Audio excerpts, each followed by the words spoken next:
Warning, you are about to listen to the greatest radio show ever. And due to contractual obligations and to shield our airwaves and corporate licensees from any semblance of liability, responsibility, and gullibility, we must tell you the views represented on this show are not necessarily those of this station or its management. This radio show contains differing points of view on current political topics, and due to the nature of its contents, it should be heard by everyone. Thank you for listening. Now live from the Civic Media Studios in Madison, Wisconsin, where the political party is just beginning, welcome to the Devil's Advocates Radio Show. Friends proving it's never personal, only politics. Please allow me to introduce myself. And now, here's your hosts, Dom and Crute. Welcome to the Devil's Advocates Radio Show, a freaky Friday edition. Welcome to it, my little boy. Hey, Crute, good to see you. Nate as well, our fair audience. Happy Friday to us all. You know, the weather here, at least where I'm at, glorious. Oh, man. Beautiful out there. Tops down. Tops down, dude. I got the 76 Eldo out today because I haven't put the top up yet. So I'm like, well, today's the day. But I had to take it out for a little run before I put the top up and put it away for the winter. You think it's the last nice day we'll get? I mean, like this, I literally, it's a very fancy Cadillac. So it's got a thermometer on it on the side driver's side mirror. And it was pushing 60, man. It was getting real close to 60. So yeah, it was fantastic. What a beautiful day. Glorious day. Welcome to the big show. You know, it's only better here on the radio, Dom. We've got a big show. Ellen Robinson, our friend and fine sponsor from Herbal Aspects, going to bring us some 420 facts in the short run, Dom. And also, a late but fine booking by yours truly. You're welcome. Thank you. Democratic Party of Wisconsin Chairman Ben Wikler. Crute working today. All right, on a Friday even. 4:30. Barely working. I'm telling you, man, outside recess kind of day. Yeah, right. So we got a couple of fine guests, a few more, maybe super secret guests. Maybe we'll see what happens. 5 o'clock hour. We'll see. But Dom, the headline of the day, a couple of them, important ones. What's your buddy Cheese Bro do? Oh, man. What do you do? I think Cheese Bro's trying to stay out of prison. Cheese Bro apparently, talking with other states and their attorney generals, and apparently, perhaps, according to CNN, right here in the great state of Wisconsin. Does Cheese Bro not know snitches get stitches? No, man. I'm fine. Come on. Deals all around yes, town, absolutely. He should, man. He's got that young wife of the place in the islands, man. I mean, he doesn't want to blow it, for what? For Trump? Come on. Play ball here in the state of Wisconsin. Attorney Josh Call. Maybe not. We don't know. No comment on whether or not there is or is not an ongoing or no investigation. But the reporting seems to imply just that. Should we jump in just for a little bit? CNN, Dom, let's lead here. The pro-Trump lawyer who helped devise the 2020 fake electors plot and already pled guilty to the conspiracy in Georgia is now cooperating with Michigan and Wisconsin state investigators. What? That's the closest thing we've had to a confirmation that there might actually be investigations going on here in the great state of Wisconsin. So new news to us here. But apparently the Cheese Bro cooperating with Wisconsin state investigators in hopes of avoiding more criminal charges, multiple sources told CNN, in a dramatic turnaround from 2020 when the lawyer Kenneth Cheese Bro, some say Cheese Bro, was at a center of the efforts by former President Donald Trump to subvert the Electoral College and overturn his defeat. Cheese Bro is now helping investigators in at least 4 states. Uh-oh. 1, 2, 3, 4 states. That's a lot of states to be cooperating in who are looking into the scheme, they call it, Dom. Cheese Bro's cooperation in Wisconsin is the first indication the state attorney general office has launched its own investigation into the false slate of pro-Trump electors. Wisconsin Attorney General Josh Call, a Democrat, has now publicly announced that an investigation is underway. Last time I asked our pal Josh Call on this very topic, feel like I've done this every summer. Usually I see him at the DPW, interviewed him, and he gave me some multi-jurisdictional stuff and da-da-da-da-da-da-da. And this year I talked to Isho Zan, and he's the DA of Dane County, where I live, Madison, where the crimes at the Capitol were committed. Yes.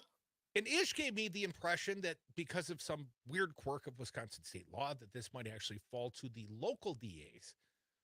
But Dom, if Cheese Bros cooperating with the Wisconsin DOJ, that's probably going to make it a good weekend for you. Oh man, I cannot wait to celebrate Josh Call Day. CNN continues. Cheesebro also recently testified to a grand jury in Nevada where indictments against 6 fake electors were announced Wednesday by state prosecutors. Additionally, Cheesebro has been in contact with prosecutors in Arizona where he plans to sit for an interview as part of the state's ongoing investigation into fake electors.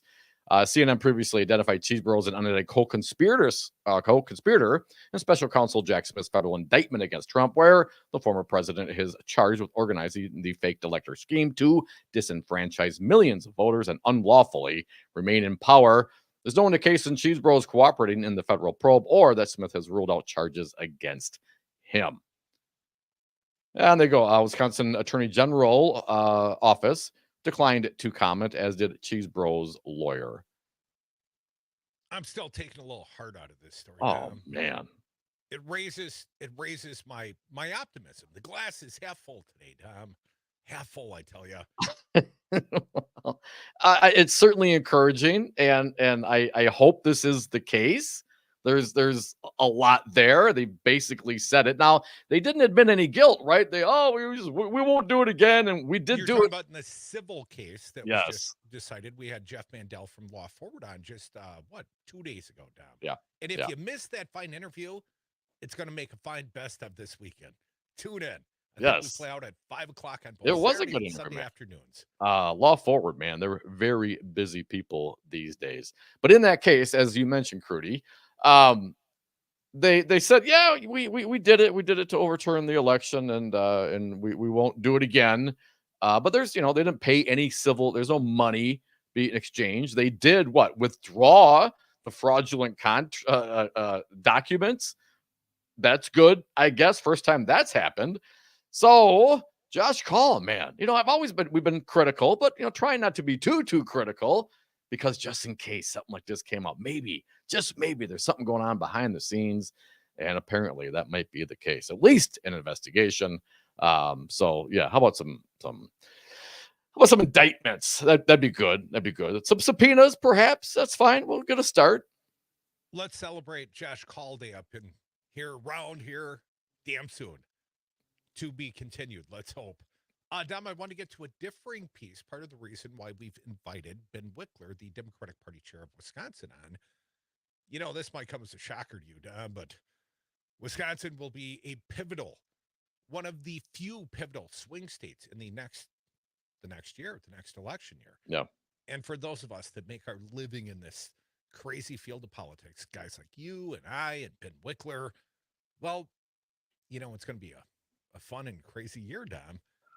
A little bit from the body of the work here at the Washington Post. Here's what I found interesting, Dom.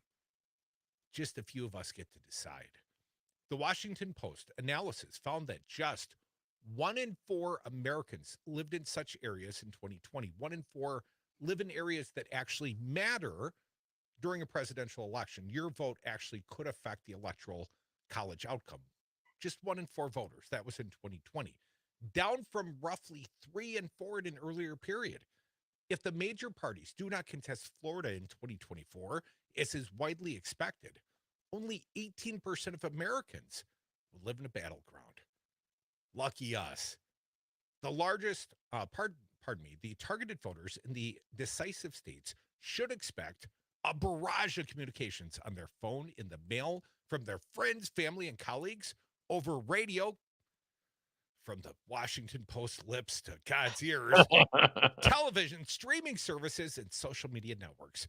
The rest of the country's citizens will find themselves on the sidelines, watching the news or the occasional live candidate event with a diminished voice in their own futures. Their vote will still count, but is unlikely to decide anything. It's now getting to the point where you're probably talking about 400,000 people in 3 or 4 states. That's what it's getting down to, said Joe Trippi, a Democratic strategist who's worked on presidential campaigns since Don was just a wee lad. It does mean that more and more people feel They don't have a say. They don't have a say, Dom. The geographic sort of Americans along partisan lines helps explain why most of the country resides in a red or a blue state, where the outcome of the two-party race is not in doubt. If a candidate wins California by 1 vote or 1,000,000 votes, the Electoral College outcome is the same, giving candidates no incentive to campaign in places where the outcome can be predicted. 33 states, including giants such as California, New York, and Texas, have voted for the same party in each presidential election dating back to 2000. So, Dom, that means there's only certain states that really matter. And Wisconsin is one of those states. Let's jump forward to some of the battleground states. States like the state of Wisconsin. Dom, you got some of the quotes here? Yeah, Ben Wikler, our guest at 4:30, he's quoted in the Washington Post. He's the Democratic Party chair in Wisconsin, said he begins with the assumption that both major parties in his state will get 48% of the vote, though the identity of those voters changes from cycle to cycle depending on turnout. Here's his quote. We look for inconsistent voters who will probably vote for a Democrat if they vote, and then we look at ticket splitter or swing voters. At the Biden campaign, the early betting is that the outcome of next year's election will again be very close, with the margin once again hinging on tens of thousands of votes in a few states.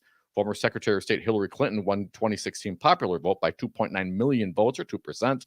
Could have won the Electoral College if about 80,000 people in Michigan, Pennsylvania, and Wisconsin voted differently. In 2020, about 45,000 votes in Georgia, Arizona, and Wisconsin could have changed the outcome of the race, even though Joe Biden won the popular vote by more than 7 million. Let's see. Those states are very familiar. They've been in the news lately, right? Georgia, Arizona, Wisconsin, fraudulent electors, right? You hear what I'm saying? I'm seeing a throughput here, man. This seems very familiar to me. If you could just find me 11,780 votes, one more than I need, right? Yes. Earlier this week, we saw the false electors, I would say the criminally false electors here in the state of Wisconsin, settle a civil lawsuit where they accepted the fact that Joe Biden won the election in 2020. Dom, I thought it was a nice step forward for history's sake. Are you freaking kidding me? You know, it is coming crashing down soon, but as I do the electoral math, Donald Trump will still probably be the Republican nominee before any conviction comes at trial. I don't see any math that's going to keep him from being the Republican nominee. Come back. We got a fine sponsor, a friend, a guest. He is Alan Robinson from Herbal Aspects, and Ben Wikler, Democratic Party chair, coming very soon.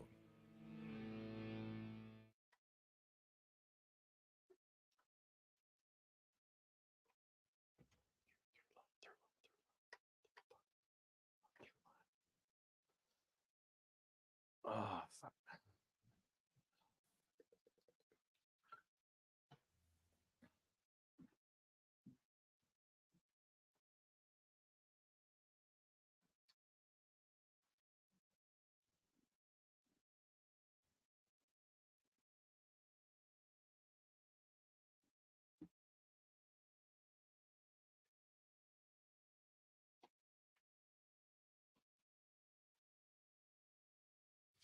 Check. Check How you 1 sounding, 2. Check Alan? 1 2. Mic check Yeah, 1 you 2 check 1 for 2 me. 1 2. Check 1 2. Talk one more time, Alan. Mic check 1 2 1 2. Looking good. And yeah.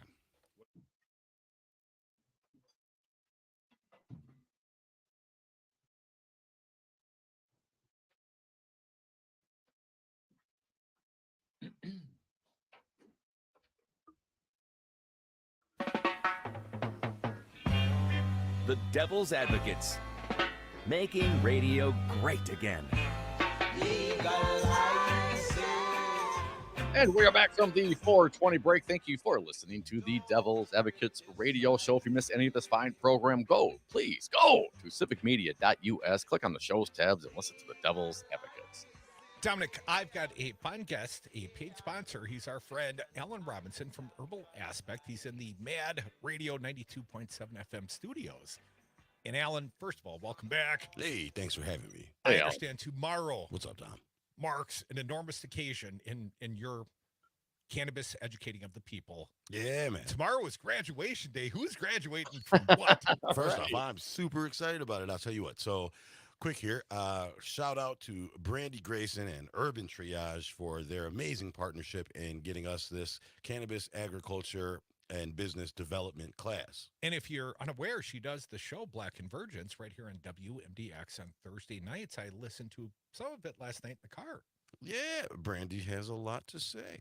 That said, tomorrow we're going to be graduating 6 incredible students. These folks have been growing their own cannabis plants over the last 90 days, some outdoor. Then we transferred them to indoor. We got about 7 pounds of cannabis out of this class. For their first little crop, I feel pretty proud of them for that. And they also have business plans and have developed products. So tomorrow, as their graduation, they're going to give us their pitches. We have a group that is going to decide whether or not we're going to be able to invest in these products and potentially put them even on Herbal Aspect shelves. So effectively, you're graduating entrepreneurs of sorts, and they've learned the art of cannabis cultivation in a legal and safe way. Absolutely. Not only do they learn cannabis cultivation, but we taught them about the ethics of the cannabis space. We taught them about the history of the cannabis space. I knew this guy in college had no cannabis ethics, man. What does that look like?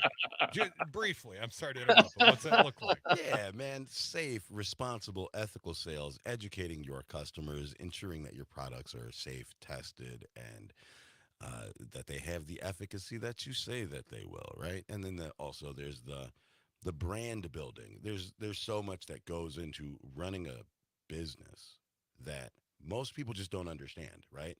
So setting up your LLC or how you're going to operate your business, picking a name, deciding on your branding, figuring out how much your acquisition costs are, and then your conversion costs, and finally your end retail product. There's just so much that goes into it. It's starting to sound like math on the radio. It sounds like work, man.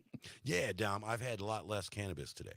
Yeah. Folks, we are talking with our friend and fine sponsor. He is Alan Robinson with Herbal Aspect. They give us some 420 facts each Friday afternoon.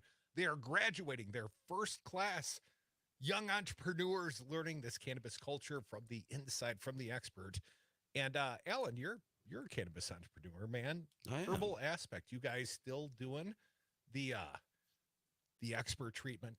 Still teaching the people about the cannabis, because first and foremost, we should say this is the legal FDA approved, state law approved, federal law approved cannabis. It's all safe and legal here. But it's not all the same, and people need to learn if they want to know what they're consuming. And you're the guy. Yeah, man, I'm the guy. I'll tell you what, real quick here, we were just featured in Blueprint 365. Shout out to Rob Chappelle, the Madison 365 guys. One of the things that we strive for is educating our customer. Rob was able to highlight that really well in the article. And of course, that's why I'm here on your show, Crute, to invite the people to get a free cannabis consultation. Your listeners, excuse me. Log on. We like to think of them as friends and CJ. Oh, word. And CJ? Okay. If he took some cannabis, he might chill out. He might be the ideal candidate to come visit. CJ, you should go to herbalaspect.com. You should sign up for a cannabis consultation. Use the code word Devil Radio. We'll get you that consultation at no cost. And then we can find the right cannabinoid profile to help to mellow you out. Folks are listening to the Devil's Advocates radio show. That's our friend and sponsor, Alan Robinson from Herbal Aspects. Alan, really interesting to hear about this graduating community, this class. This is really cool stuff, and I wish I'd have known this 30 years ago. But one of the things I'm curious about in the manufacture and distribution and selling of the product is the testing portion. I mean, one of the things I love about going to Illinois, all the many states, Michigan, and soon to be Minnesota, you walk in, you get something off the shelf, it's got a sticker on it, and it tells you everything that's in it. It's got a check mark. Does it have mold? They test these things. So when when the product is ready, where do you set? How do you test it? Do you send it out somewhere? How does all that work out? Yeah, so there's DEA certified labs that you can partner with to send a sample to. Right now, I was actually just talking with an advocate earlier this week, Bob from Let's Legalize Wisconsin, I think is his name, Bob Hickey.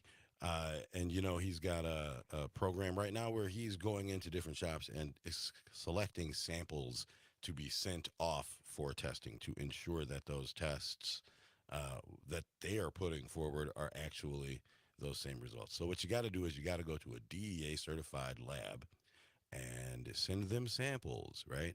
And of course, your manufacturing partners, or ours do, also have those partnerships, and we have then validated those partnerships so we can get the heavy metal remediation, which we have like a new round of those coming up. We do them annually, I'm sorry, semi-annually, and with different batches.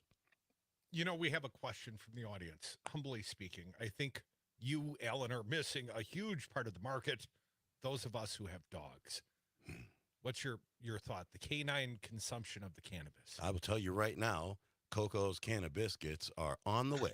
Many of you, some of you don't know, but I will tell you this. You got the greatest, coolest dog of all time. Oh man, I love that Is dog. cannabis the secret? So Coco is super mellow, especially for a Frenchie. She does a lot of the sleeping. That is because we do supplement her diet with a little bit of CBD. I will tell you this, our full line is coming. We do have pet CBD currently available. I am not a vet, and so part of the reason that we've been waiting on rolling that line out is so that we can have actual veterinarians collaborate with us in regards to building that out. Well, one of the humans in the audience, Cindy from Wausau, shout out. Hey, Alan, the cannabis helps my CRPS and fibromyalgia pain. Thank you again. Keep it up. She said, you keep up the great work, and thank you for the continued education. Oh, blessings. The Thank 420 you. facts, man. Yeah, man. It's going down. He's Alan Robinson. He is with Herbal Aspect, one of our fine sponsors, one of our partners here at Devil Radio. And what's that graduation party going to look like tomorrow? It's going to be stony. No, it's going to be cool. We've got some hors d'oeuvres. We got some guest speakers. Senator Agard is going to be giving a graduating address.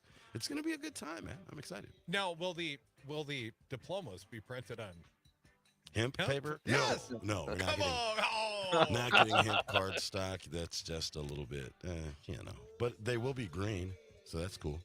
They will be green.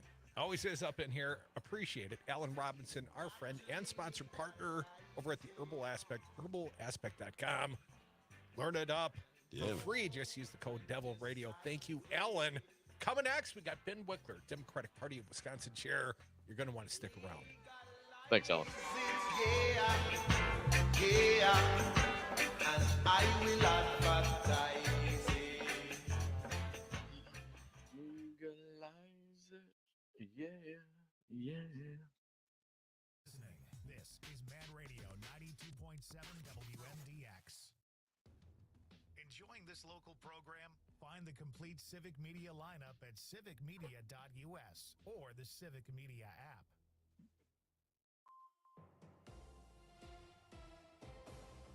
Civic Media News. I'm Terry Bell. Here's what Wisconsin needs to know. A new proposal would decriminalize having up to 14 grams of marijuana in Wisconsin. The bill would carry no jail time and drop fines to as low as $100. It would also give law enforcement more flexibility on a case-by-case basis. So far, the response among lawmakers is mixed. If unions win their lawsuit against Act 10, they hope it could help Wisconsin's teacher shortage. Teachers want to be able to collectively bargain just like police and firefighter unions get to. Maddie Toff is a teaching assistant at the University of Wisconsin in Madison. Having really strong education through academia as well as in public schools is really important for training the next generation, but also recruiting people. The TA's union is one of the parties suing to get Act 10 overturned.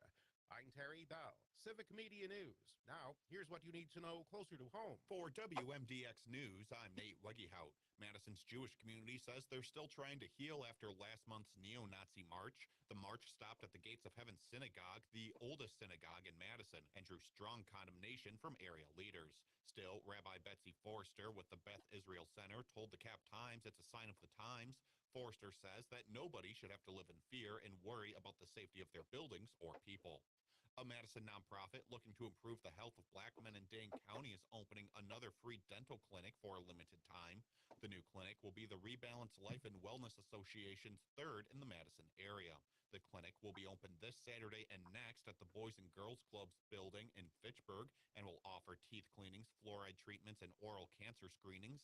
Aaron Perry, the organization's CEO, says that after the holidays, they will assess whether the clinic can continue. And that's what you need to know. I'm Nate. Hello, Ben, can you hear me? I can hear you. Can you hear me? I can. Hello, 1 2 1 2. Okay, yeah, I was hearing an echo for a second there, but it's gone. And Crute, I turned your mic on there too. Thanks for joining us, Ben. Delighted to join you. Yeah, and your audio levels are looking good. Yeah, let me see here. We have a few more minutes until we go into the segment here.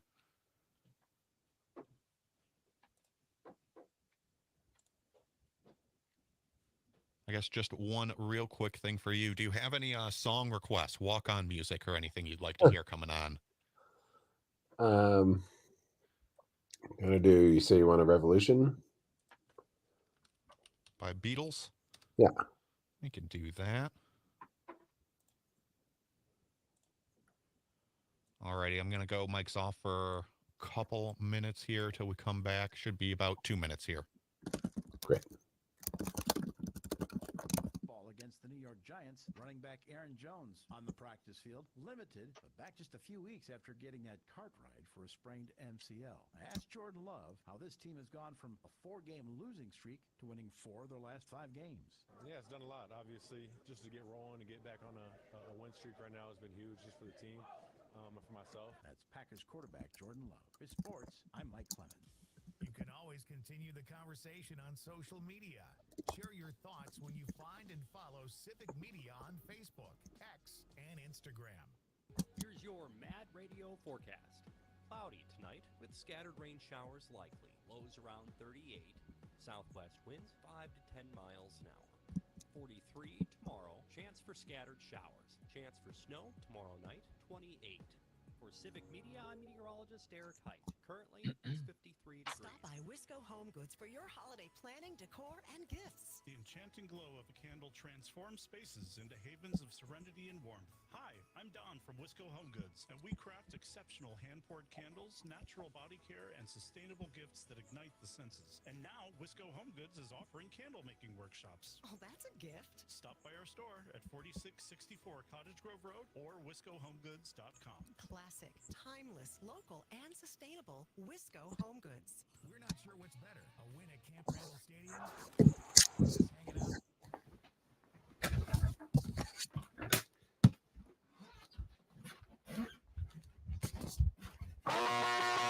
The Devil's Advocates. So relevant, they have 1 foot in tomorrow. Welcome back to the Devil's Advocates Radio Show, the Freaky Friday edition, getting better right now. First and foremost, thank you to our friend and sponsor, Alan Robinson, Herbal Aspect for the 420 Facts. And Dom, we welcome back the Democratic Party of Wisconsin chair. Right now, he is Ben Wikler. I'd like to thank your friend as well, Ben. Thanks for answering the call. We've got a little bit of feedback. All right, let's try again. Ben, welcome to the show. First and foremost, I believe the perhaps unbeatable Tammy Baldwin might have an opponent in Eric Hovde. Tell us about Laguna Eric. You know, when someone is voted one of Orange County, California's most influential citizens, not once, but 2 years in a row, you know they are all set to run for United States Senate from the state of Wisconsin. This is a Tim Michaels kind of experience. This is someone who runs a big bank. You know how Wisconsin voters are just really excited about that as what they're looking for in California. He lost a Senate primary to Tommy Thompson in 2012 to the guy who lost to Tammy Baldwin in 2012. Now he wants to run because I guess he thinks that his message of eliminating the Affordable Care Act and banning abortion and cutting Social Security is going to be a big hit with Wisconsin voters in 2024, which, you know, it's amusing to think that that's a selling proposition. But the other side of the coin is he has a lot of money from that bank and all his other businesses. And we've seen this playbook work out with people like Ron Johnson, who announced late and then buy a bazillion ads trying to paint a picture of themselves that's misleading.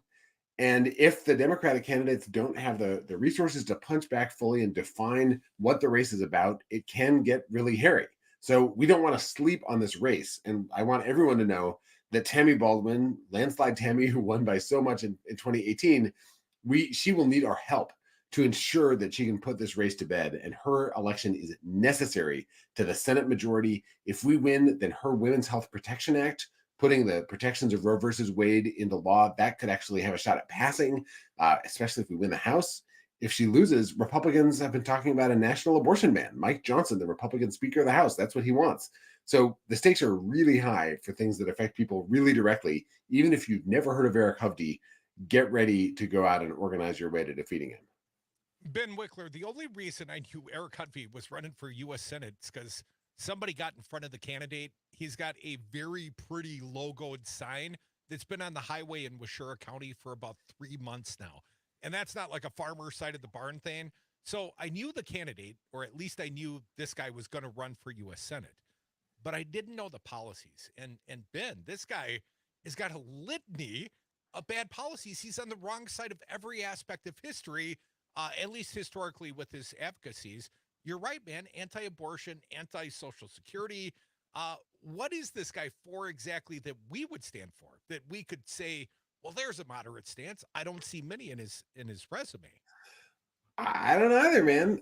I mean, this is a far right Republican who's really kind of from the plutocratic wing of the Republican Party. Seems like someone who. Let me give you an example of what I mean. Tammy Baldwin famously wrote this proposal in the Affordable Care Act that ensures that young people can stay on their parents' health insurance until age 26. This is like incredibly popular, like 80-something% support. Even Republicans recognize this is the kind of thing you should keep in the law. When Hovde ran for Senate last time, he was asked about that specific provision. And his answer was to start talking about how in his day, young people stood on their own 2 feet. I mean, come on, man. Like, if jobs for young people aren't offering health insurance, why not let them stay on their parents' insurance? But he wants the independents, pull them up by their own bootstraps. Things are falling in my office. I'm so incensed about this. He's like, those kids should own a bank so they can afford their own health insurance. Right. And that's just not going to fly here. So I think it's spent too much time in Orange County. It's strange. I watched the undercard presidential debate, and we saw a few of the excerpts of the Trump town hall earlier this week with Hannity, when he declared himself a dictator on day one. But even the undercard debate, man, there was no moderates on the stage. When I look at the contenders, the top 5, Trump plus the 4 also-rans, I wouldn't want to see any of them in the Oval Office. What was your impression of the debates in the Trumpian town hall? I think you're really speaking to it exactly. It's like the whole Republican Party watched Trump in 2016 and then tuned out of the fact that he and his party lost in 18, 20, 2022, 2023. They're all just drinking MAGA Kool-Aid, and they're just running in this kind of like frenzied competition to see who can be even more extreme than the other ones. The people spouting conspiracy theories and just outright lies, and this stuff, that cheese curd don't squeak, as I like to say. Like, this is it's just not what people are asking for in the state of Wisconsin. Maybe in South Carolina Republican presidential primary, but if they want to win the general election, this stuff is so out of right field. And I wish more people could tune in to see these Republicans laying out their agenda, because once you see it, it's hard to unsee. Folks, you're listening to the Devil's Advocates radio show. That's Ben Wikler. He is the chair of the Democratic Party of Wisconsin. Ben, interesting article today in the Washington Post, kind of breaking down really how few people will really end up deciding what happens in the 2024 presidential race. Wisconsin, a very important state. Ben, here we are. Here we go again. What's your sense on how concentrated this is? These elections are likely to be incredibly close. And, it's easy to think back. We beat Trump by 7 million votes nationally in 2020, but almost all those votes could have been thrown out and it wouldn't have mattered. It came down, in fact, to 43,000 votes, or 45,000 votes, across Wisconsin, Arizona, and Georgia. And with 45,000 votes, that means if 23,000 votes had switched sides, then Trump would have won in those 3 states, in our state, and then in 2 other states. And just to zero in even more, we lose Arizona and Georgia, then Wisconsin by itself can determine the presidential election. We had the same thing in 2016. We were the tipping point state. You throw out the 2 states that were closer, Michigan and Pennsylvania. Wisconsin, again, was the tipping point that put Biden over the top. And about 12,000 people switching sides in Wisconsin in either of those years would have given Trump the presidency. And this is what we think about as we go into 2024. Like, we are the state of nail biters.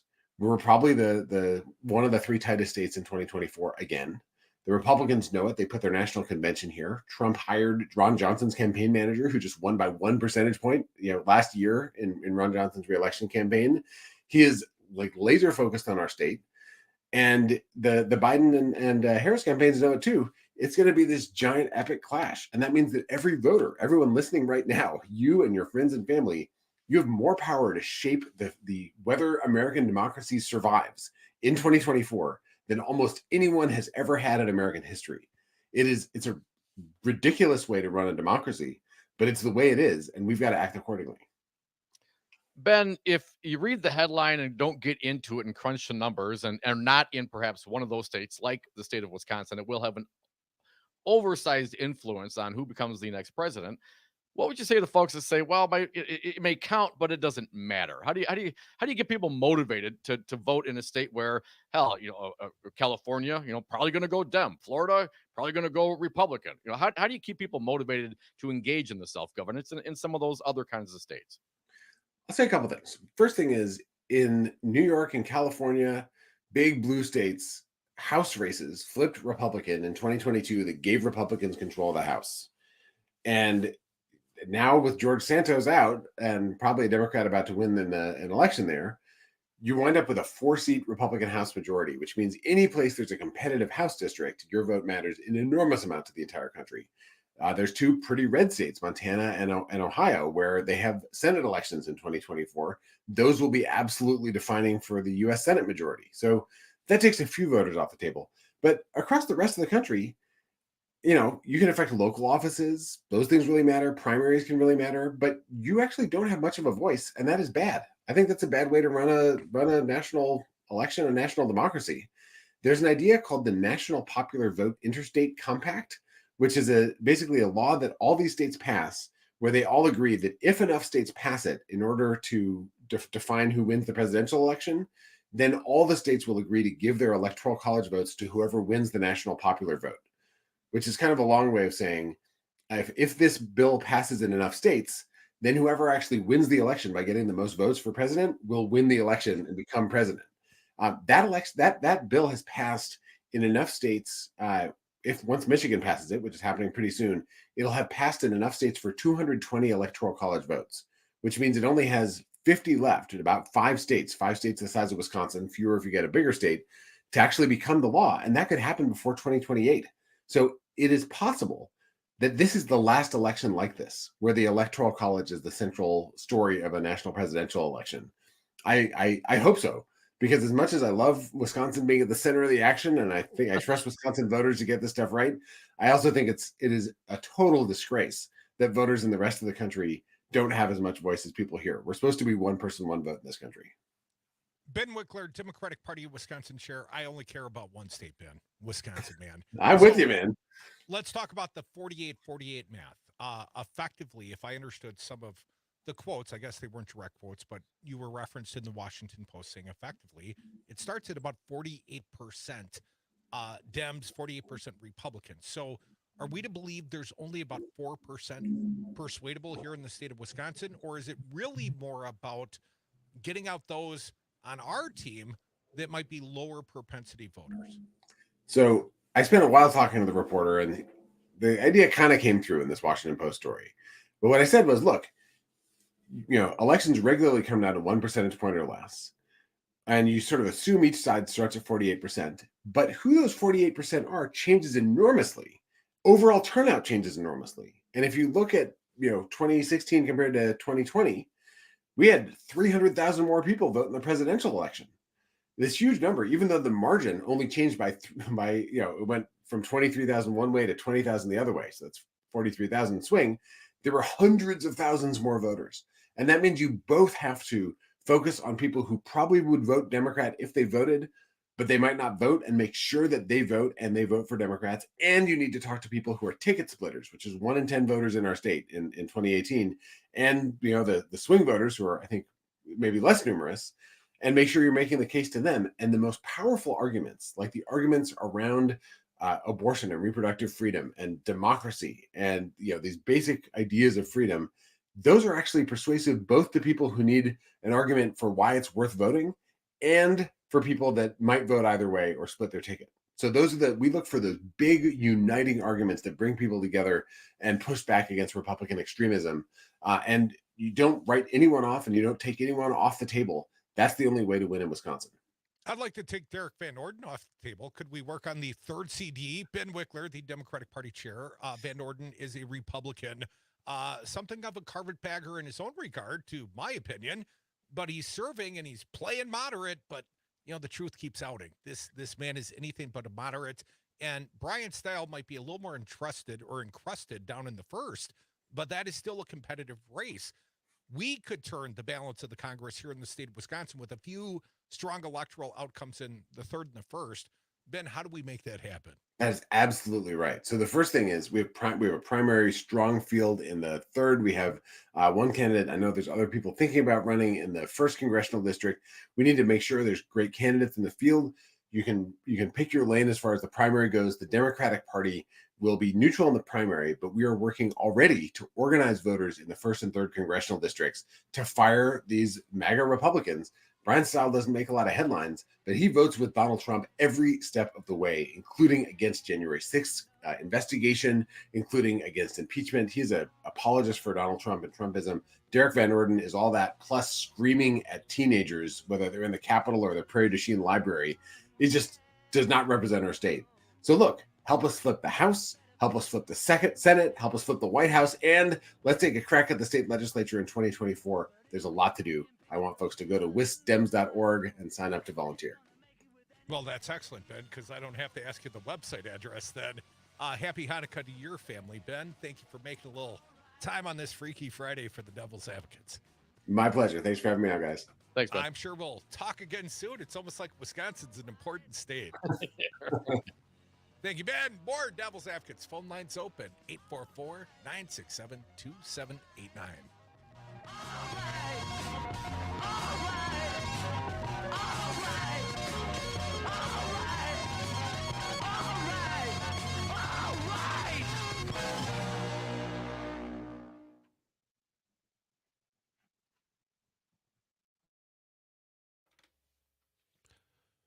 Ben, thank you so much for coming on and joining us. My pleasure. It says uploading recordings. Yeah, I think if you just wait like a minute, that should be good to go. Okay. Great. Have a good night. You too.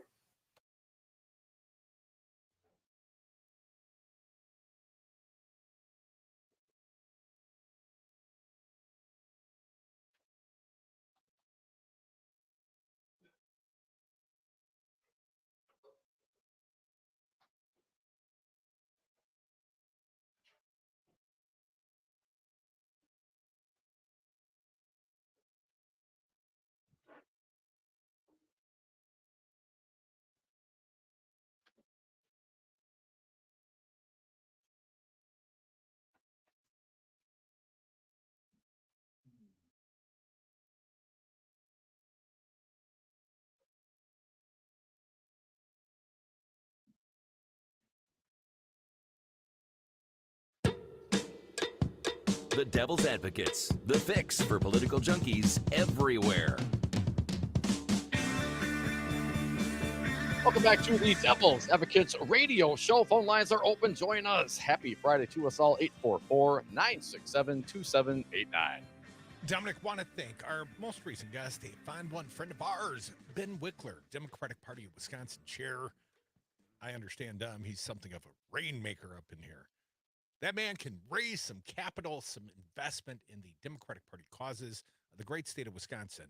And we will need the resources here. There's only a handful of states that really, really matter.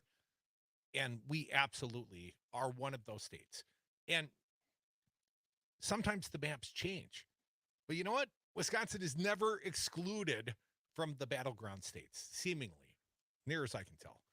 So I look forward to it, Dom. I am excited about what is to come here because I think we're going to uphold small d democracy. And I think it could be a little bit of a blue wave, Dom, and with new legislative maps. You know, I know it's wishful thinking at this point, but at least there's a plan and a lawsuit in place.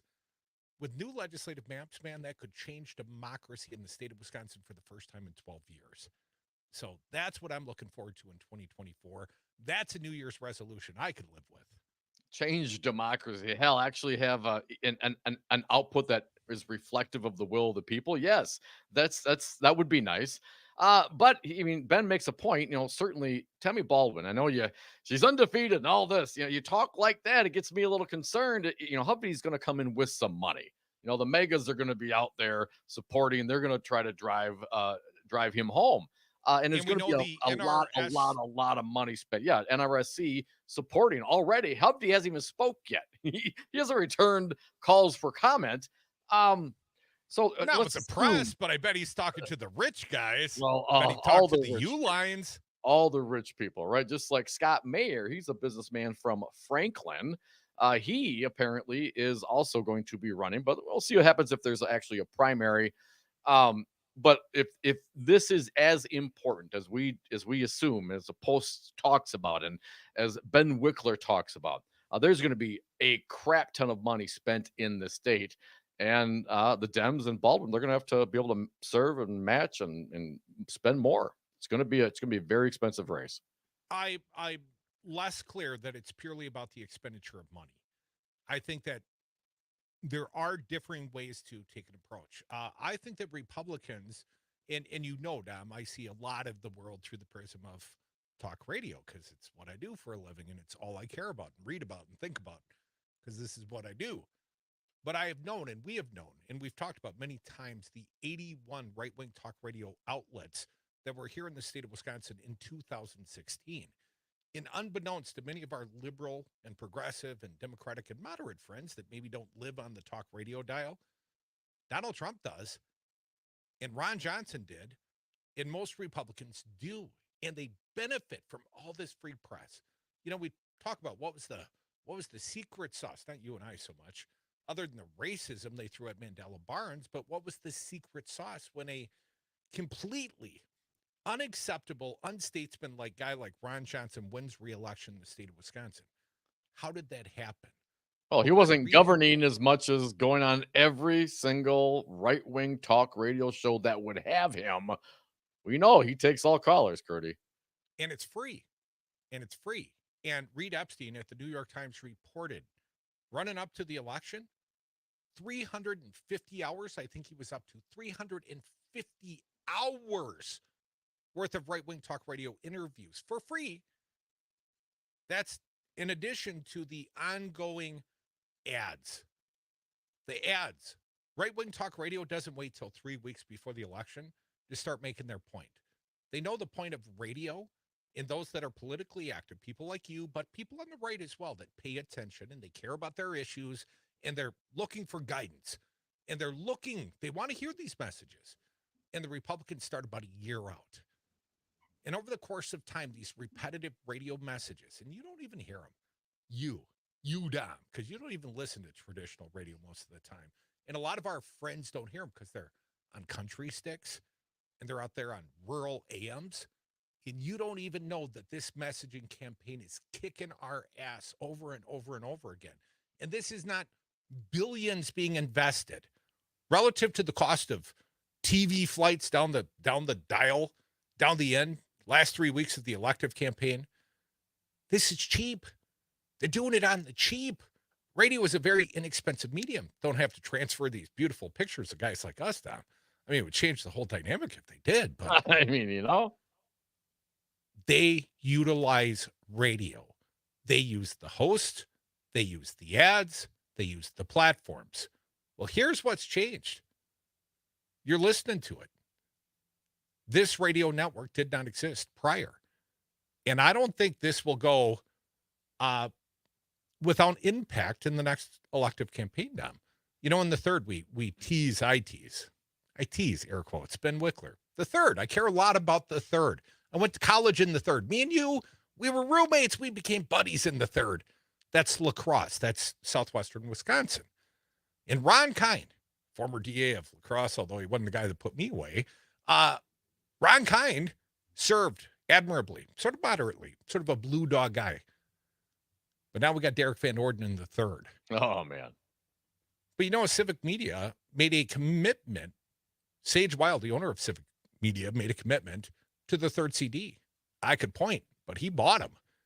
And there are 5 Civic Media talk radio stations playing in the third CD right now.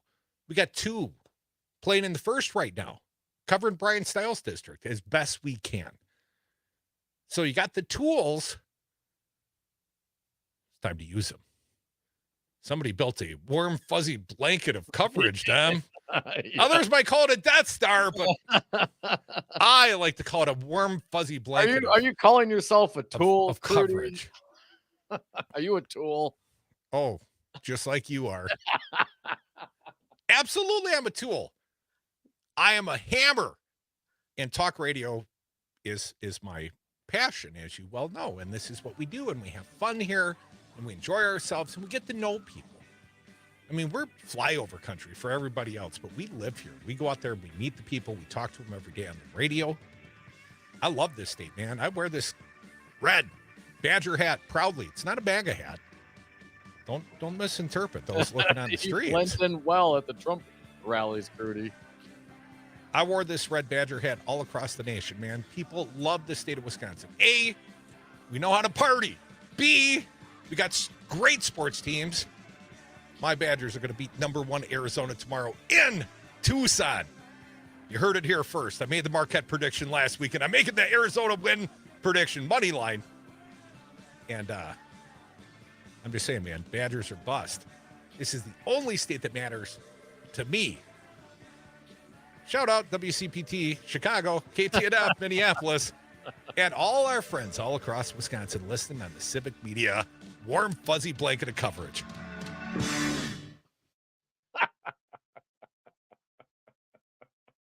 Mad Radio 92.7 WMDX.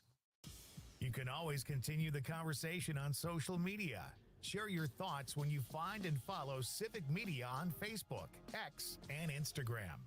Darcy Haber, I hear you have solar panels on your office building. Since when are real estate brokers so concerned about the environment? Crute, you should know that at Solidarity Realty, we provide outstanding real estate service while adhering to our core progressive values. Environmental sustainability is a big part of that. So you really walk your talk, huh? Yeah, I even walk to work. Come on, always? Well, sometimes I bike, and if I have an appointment across town, I use my solar panels to charge my plug-in. Solidarity Realty. They're real, they're solid, and they're honest. Check them out at solidarityrealty.com. This is your local Civic Media radio station. Want to hear even more? Anytime? Find all of it at civicmedia.us. You're listening to Mad Radio, WMDX 1580 AM Columbus, W224EG Madison, and always streaming on the Civic Media app. ABC News, I'm Michelle Franzen. In Michigan, sentencing day for Ethan Crumbly, the teen gunman who killed 4 classmates at Oxford High School in 2021. Judge Kwame Rowe cited the extensive planning of the shooting and the trauma among survivors. Sentences of the court is that defendant shall serve life without the possibility of parole. Crumbley pled guilty last year to murder and terrorism charges. In court, he apologized to victims and accepted the sentence. The UN Security Council approving a ceasefire resolution between Israel and Hamas due to humanitarian crisis and civilian deaths in Gaza, but the U.S. used its veto power, saying Israel must have the right to defend itself against Hamas, but also has to avoid civilian casualties. Hunter Biden facing 9 federal tax-related charges, 6 misdemeanor and 3 felonies for failing to pay $1.4 million in taxes. The special counsel accuses President Biden's son of spending thousands of dollars on drugs and adult entertainment. This is ABC News. Darcy Haber, I hear you have solar panels on your office building. Since when are real estate brokers so concerned about the environment? Crute, you should know that at Solidarity Realty, we provide outstanding real estate service while adhering. Civic Media News, I'm Terry Bell. Here's what Wisconsin needs to know. The universities of Wisconsin and state lawmakers have reached a deal to break a stalemate over UW employee pay raises. University's president, Jay Rothman, says the system will impose a hiring freeze on diversity, equity, and inclusion offices, and 43 workers will now take on student success roles. Our commitment to DE&I remains.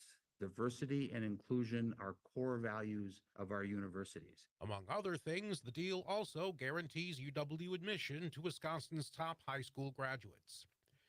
People and stores in Wisconsin should throw away some applesauce with cinnamon. There's a nationwide recall of several brands of cinnamon apple puree pouches because they might have dangerous levels of lead. It may have made at least 64 kids sick. I'm Terry Bell, Civic Media News. Here's what you need to know closer to home. For WMDX News, I'm Nate Weggehout. Madison schools are looking to make it easier for first responders to find their way around in the event of an emergency. The district is looking to create a virtual 3D blueprint of all the schools across Madison. The blueprints will not only include the floor plans of the schools, but the locations of fire alarms and AEDs. Once the maps are completed in a few months, they will be shared with MMSD staff, law enforcement, and other emergency responders. Union workers at the True Stage Insurance Company, formerly known as CUNA Mutual Group, have reached a tentative labor contract agreement. The union has been negotiating for a new contract for almost 2 years. Union leaders declined to go into details about the new contract. Earlier this year, unionized workers went on strike after they said the company was negotiating in bad faith. Union officials say that they will spend the next week reviewing the contract before they take a vote. And that's what you need to know. I'm Nate Weggehout, WMDX News. The annual Donate and Save event is on now at Ula Eyewear. Through December 31st, bring in a gently loved pair of glasses or a bag of non-perishable food items and get up to $100 off. Ula offers glasses, readers, and sunglasses with fun, stylish, uniquely you frames for all ages, lifestyles, and price points. And don't forget to use your Flex and HSA money before the end of the year. Donate and save up to $100 today at Ula Eyewear in the Hilldale Shopping Center, Madison. Badgers head west. Hi, I'm Mike Clemens with sports. The Wisconsin Badgers basketball team will take on the number 1 ranked team in the country, the Arizona Wildcats, tomorrow at 2:15 in Tucson. Wisconsin now ranked 23rd after beating Marquette and Michigan State. The Badgers women's volleyball team now in the Elite 8. Wisconsin with a win over Penn State 3-1. NBA, the Bucks are coming home after losing to the Pacers 128-119 in the in-season tournament. Giannis had 37 points and 10 rebounds. He talked about the tournament's format finally making it to America. It was kind of strange when I came around here 10 years ago that the NBA wasn't doing that. It was only the championship, but I think just brings a lot of meaning, to the games. And you play a game like this at 2 p.m. 2 p.m. here, 4 p.m. in Milwaukee, so it's around 10 p.m. in Greece. Like if people stay up and watch the game. That's the Bucks, Giannis Antetokounmpo. With sports, I'm Mike Clemens. The Civic Media Network of radio stations across Wisconsin. It's your hometown radio. Refreshed. Here's your Mad Radio forecast. Overcast tonight with scattered rain showers likely. Lows around 38. Southwest winds 5 to 10 miles an hour. Cloudy skies tomorrow. Chance for scattered rain showers 43. For Civic Media, I'm meteorologist Eric Height. Currently, it's 53 degrees. Your smile says a lot about you. It can give you confidence and give great first impressions. At West University Family Dentistry, Dr. Thacker and his staff will help ensure your oral health is in top shape because oral health affects your overall health. From routine checkups to advanced treatments, they're here to keep your smile shining bright and to make your dental appointment as pleasant and stress-free as possible. Call West University Family Dentistry at 608-238-6244, 608-238-6244, or log on westuniversityfamilydentistry.com. The Civic Media Network of radio stations across Wisconsin. It's your hometown radio. Refreshed. Your home for the Devil's Advocates with Dom and Crute. Weekday afternoons from 4 until 6. I like your stories and your reporting.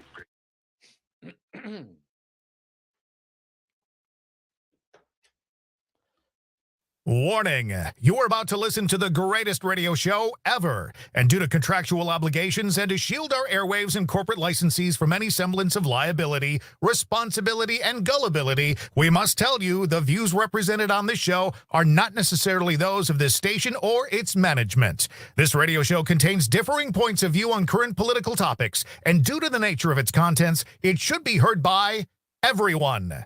Thank you for listening. Now live from the Civic Media Studios in Madison, Wisconsin, where the political party is just beginning, welcome to the Devil's Advocates radio show. Friends proving it's never personal, only politics. Please allow me to introduce myself. And now, here's your hosts, Dom and Crute.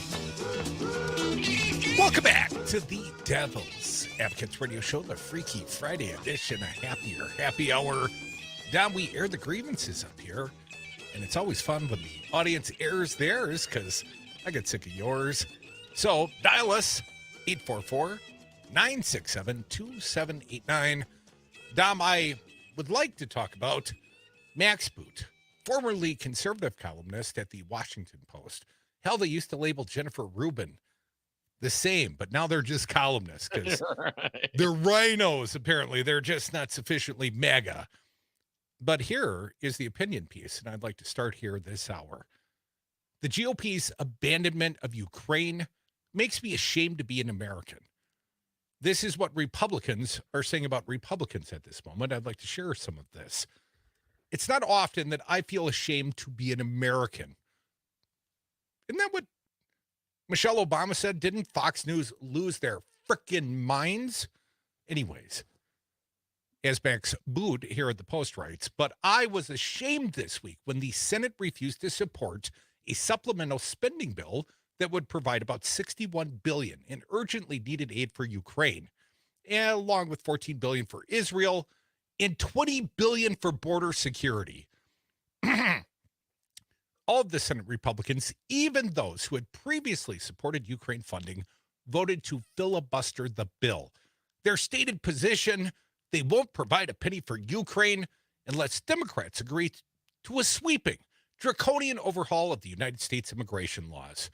And then Boot writes, I'm sorry, but that's not how serious political party or a serious country behaves during a world crisis. It's like saying to Franklin Delano Roosevelt in 1941, we won't support aid to Britain as it battles the Nazis unless Democrats repeal the Social Security Act or rewrite the labor laws.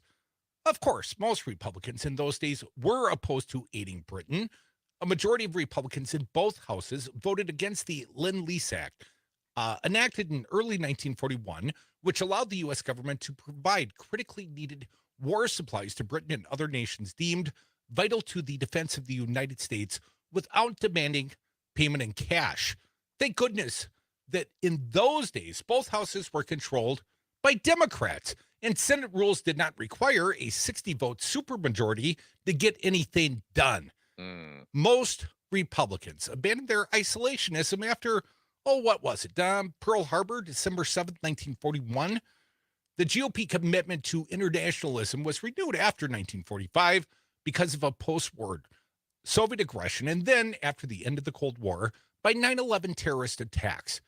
But since the end of Iraq and Afghanistan wars, Republicans have been increasingly returning to their pre-Pearl Harbor roots.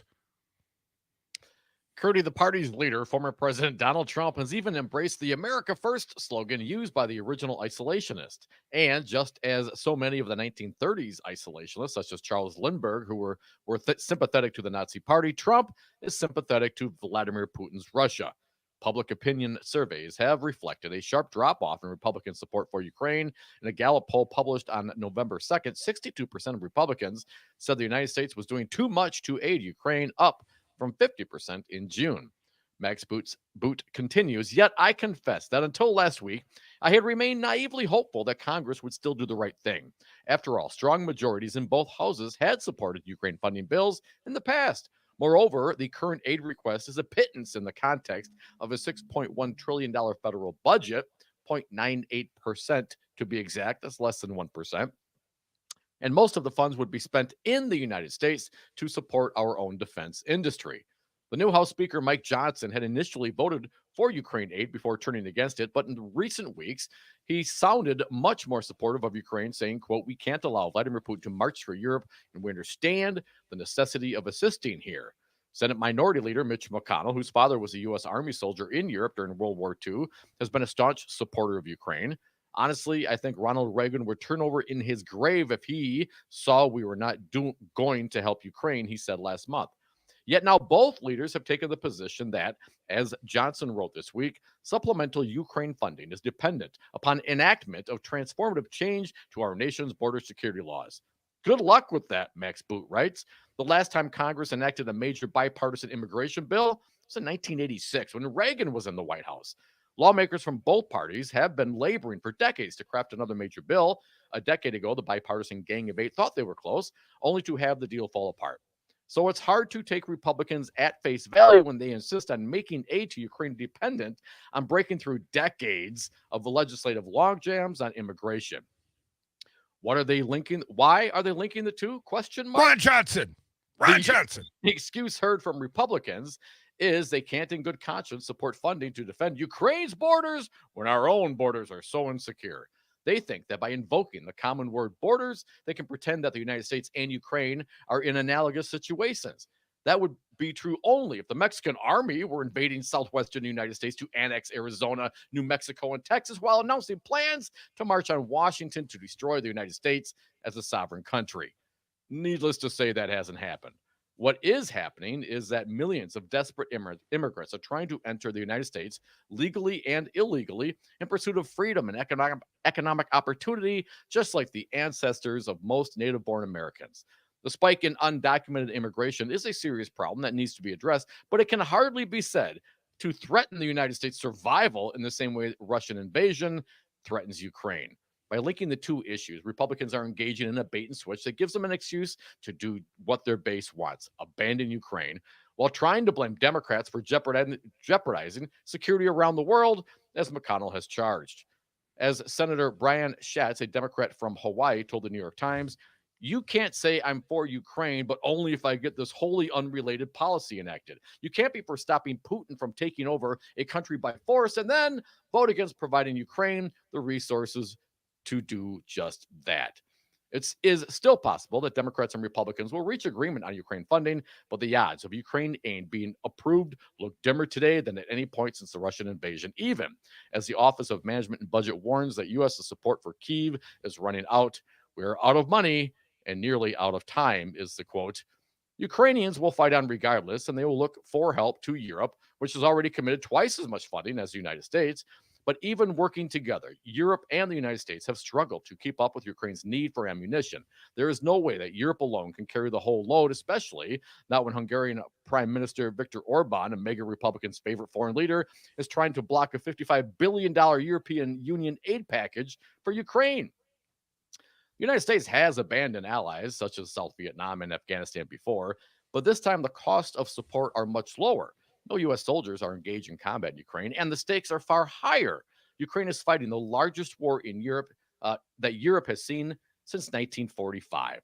If it loses, Vladimir Putin may be emboldened to attack our neighboring states, such as the Baltic republics and even Poland, which are members of NATO. Other despots may be emboldened to aggression of their own, beginning with Chinese leader Xi Jinping in Taiwan. And then we really will be back to the pre-Pearl Harbor world, all thanks to the Republican Party returning to its isolationist roots. Unless Congress reverses course, and soon it could be consigning our Democratic allies to slaughter and making the world a far more dangerous place. Max Boot, a former Republican, a conservative, writing in the Washington Post. Well, he's no Ron Johnson Republican, because if he was, he would tie the aid to Israel in Ukraine, not to the $20 billion of border security money being offered through the supplemental, but some other greater stoppage of all immigration at the southern border through magic formula or harsh action. I guess I saw a federal court earlier today say we can't take the migrants' children away from them anymore. And the press conference, remember the day I snuck down to Whitewater and I saw him at the press conference, he and Brian Stile? Both of them parroted the former president, Donald Trump, and the harsh policies that he would espouse and said, more of that. More of that. And it is shocking to me, the $20 billion that we're offering in new border money. And when I say we, I mean President Biden and his administration. Well, that's not sufficient. That's not enough. Maybe we're going to go squeeze Mexico for some more jing. This is such a ridiculous position to take because they can't accept yes for an answer. So it makes you wonder what they're really up to, Dom. Why is it that these Republicans are so opposed to stopping the advance of Putin in Ukraine? We've heard it from Marjorie Taylor Greene. We've heard it from a number of the House Republicans. And we see these unreasonable tie together, these poison pills from Ron Johnson, Mike Lee, and others. It's not about saving money. This is not some sort of effort to stem the debt. What is it, Ron, that makes you so gives you such affinity for the Russian people and their leader, Putin? I mean, I know you've traveled extensively there over the 4th of July, sir, but I don't get it. I mean, let's not forget, Ron Johnson had a front row view to history. Ron Johnson was there when Zelensky was being threatened, right? The Congress had already allocated the missiles, and Trump wouldn't give them. And in fact, in testimony given to us on the air, now that's not sworn, but Ron was standing right there in front of us when he said it, Dom. He encouraged Trump to actually give the missiles. Money's already been allocated, Trump. That's what Ron told us, right? But this very same man, he knows the gravity of this circumstance. He knows the last guy went to impeachment over this very issue, arming up the Ukrainians so they can self-defend. So we don't have to go jump into this war. Are we trying to start a war? Because if it gets worse, if they trample more borders, if they go into Poland, they roll into a NATO country feeling emboldened, now we're in a ground war. We, the American people, like it or not, that's part of NATO. And I know these Republicans, I mean, hell, they're all willing to pull out of NATO. Screw NATO.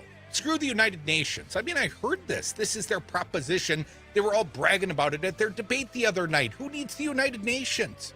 Well, Nikki Haley, the former UN ambassador, she had a slightly different take on it. The moderate one said, well, we'll just defund the United Nations.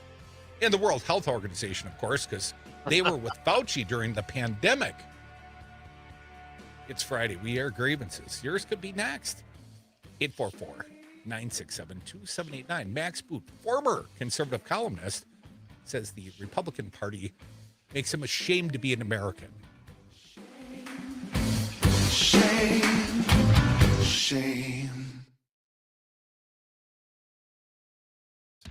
Partner now with the greatest radio show ever and start getting return on your investment immediately. The Devil's Advocates are a small business just like you, and like you, we can't afford advertising that offers no return. The Devil's Advocates listeners support our sponsors and the mission. Tell you when your messages are working and put cash in your register. So invest your ad dollars to reach our raving Madison and Dane County fans, or affordably reach the whole state, Chicago, Minneapolis, and our nationwide stream audience today. The Devil's Advocates can be the voice of your business, hold special events at your location, interview your staff for satisfied customers to lift your business. Contact us today, Crute at darnwy.com. That's Crute at darnwy.com. We've all felt left out. And for people who move to this country, that feeling lasts more than a moment. We can change that. Learn how at belongingbeginswithus.org.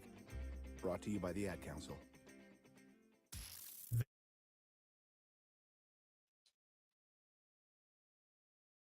The Devil's Advocates, because freedom.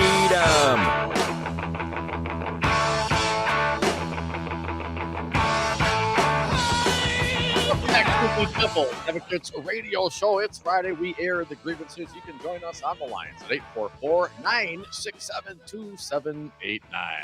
You know, earlier today, we received a text from God's country. Our friend Dana, listening on the Eagle, texted in, please tell me Ron Johnson should be worried. Please tell me Ron Johnson should be nervous. Please tell me Ron Johnson should be scared. I think Ron Johnson should have a good effing criminal defense attorney.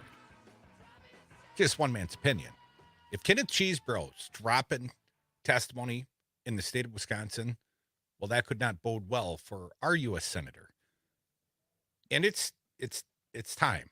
It's time. I mean, I cannot believe Ron. Testimony, that means Attorney General Josh Call is doing some sort, or somebody's doing an investigation into the false electors and the whole circumstance. Of course, Ron Johnson was a big part of that, man. He was going to be the one to deliver the documents. 844-967-2789. We air grievances on the Fridays, but, you know, they can't be all me and Dom's. We've got to include you in this as well. Guys like Bill from Oconomowoc. Welcome, Bill. What do you got for us? Hey, Bill. You know, you were talking about the Russian relationship with the Republicans. In 2016, Trump lost the popular vote by 3 million, but won only because of the electoral vote. According to the FBI, he wouldn't have won that if it hadn't been for Russian interference. Now, I don't know if the FBI specifically said that, Bill. I don't think they ever went that far, because that would have been pretty newsworthy. I would have made a note of that. There was certainly Russian troll farms. I mean, in Milwaukee, Wisconsin, there was violence being incited around Red Arrow Park, if I recall. They wanted people to be turned against one another, incited, and perhaps dissuaded from voting for someone like Hillary Clinton. But also, do you remember when Putin was sitting next to Trump, and Trump said, did you interfere in the election? And Putin said no, and Trump said, there you have it. Now, I don't know why he would, though. That right, but they believe that's good enough to get their election, to get them in the election. And then he helped Wanker. They laundered money through the NRA and gave it to Wanker. With Rojo, we know he got something from the Russians. Of course they don't want to go after Putin. Bill, do you recall here's a headline I do recall, and you talk about the Russians giving money to Ron Johnson. There was a very credible story in many reports that the Russians had funneled money through the NRA. And the NRA gives grandiosely to specific Republicans, including Scott Walker, the former governor here, who was the recipient of $4.5 million, I believe. And I believe, if memory serves, Ron was in the column for like $3.6 million. And if you'll recall, and I'm not saying it's related, but maybe it is, Russian spy Maria Butina greeted Scott Walker the day he announced his presidential run. She was on the rope line in Waukesha, and he said he met her at the NRA event in Tennessee, if I recall correctly, and then greeted her in the Mother Russian, Bill. The point is, no wonder the Republicans don't want to support Ukraine. It's a no-brainer. It shouldn't boggle anybody's mind. They don't want to kill the golden cow. Why would they? Russia's helped them too much. You know, Fox News, I think it was, the guy that just got canned, of Tucker. His show was on Russian TV. Yeah, Russian. I mean, go figure. Go figure. No wonder they want the Russians. No wonder they want Putin. They can't afford to walk it back. They're in. Bill, I think you're probably close. I got to infer that's the case, right, Ron? I got to infer the evidence. Appreciate your call, Bill. Air your Friday grievances here on the Devil's Advocates. It's your time down here at 844-967-2789. Time for Mark from the SAC. Welcome, Mark. What do you got for us? Hello, Mark. Well, Scott Walker, hey guys, Scott Walker couldn't learn French, but he could learn Russian. That's kind of ironic. But when did he screw up the French? I remember him screwing up the Molotov instead of Mazel Mazel Tov. But what he screw up in French, he was. Isn't that why he flunked out at Marquette? And maybe that's, I just heard you guys joking about it. Is that He dropped out of Marquette in good standing with like a 2.64 ERA, my understanding. We've always speculated he dropped out because he had to provide insurance to the baby mama. And what do we reference? The fact that allegedly Scott Walker impregnated a girl. His parents encouraged her to abort it. And we have this information from the woman who still stands by her account, not the woman that had the child, but the woman that was in the delivery room and did stand up in that woman's marriage to another man, not Scott Walker. She's a doctor up in Minnesota, and her lawyer still stands by that account. That's why I feel free to repeat it on the air. Yeah, it's remarkable. So, I mean, Scott Walker, it's of no surprise that Scott Walker has all the class of a flesh-eating bacteria, and he's proved that since, he was county executive, and even when he's in the Wisconsin. You and the kids are just been indoctrinated on the campuses, Mark. Yeah, right. I left the campus long before Scott Walker was even in Wisconsin, I think. Any other in 1980. Thoughts or grievances? No. And that's a contrast, because as you well know, Mark, Scott Walker never graduated. Never did. 844-967-2789. Now that he's a rich man of leisure, do you think he could go back and make his mama proud and get the prerequisite credits for graduation? I mean, a lot of players. Why? I saw some former Badger player at age 40 was going back to finish his degree because, that's cool. some people have a sense of completion, and then there's how Scott Walker treated Foxconn. And, of course, his college education. Just walked away from it. Some folks just aren't great, sitting in a classroom doing the learning stuff, man. Some folks. Nor was I. So I got the piece of paper before I left campus eventually. Well, you decided to do that, and that's your choice. Whether or not the guy I bet you my mama was proud. Whether or not Scott Walker would go back, I highly doubt it. To what end? He's getting $800,000 as executive director of the Young Americas. Couldn't he go back to some Bible college at least? Couldn't he get some preacher kid credits? Go buy it. Let's go buy it from some Bible school, perhaps. Like the Regency School of Broadcasting and Law, where two of our former Supreme Court candidates came from. I bet you he could buy a degree from there. Oh God! There's got to be some diploma mill where these Republicans turn out theirs down. You can do it online. You don't even need to go anywhere. Well, he could go where Hipsch didn't graduate from, Oral Roberts.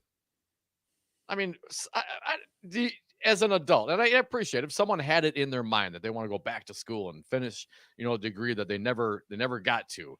That's fine, but come on, man. So what? Scott Walker right now, he's not going to go back and learn a new skill. He's already getting paid all the money he didn't get paid when he was taking the money from all the millionaires and billionaires back then. So he's finally getting, the return on that effort as being governor of the state of Wisconsin.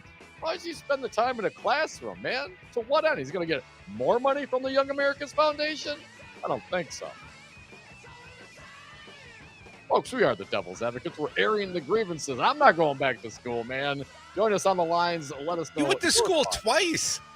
I was shocked. You went to grad school and graduated. I didn't do it then, man, because I wouldn't do it now. Join us now. 844-96-PARTY.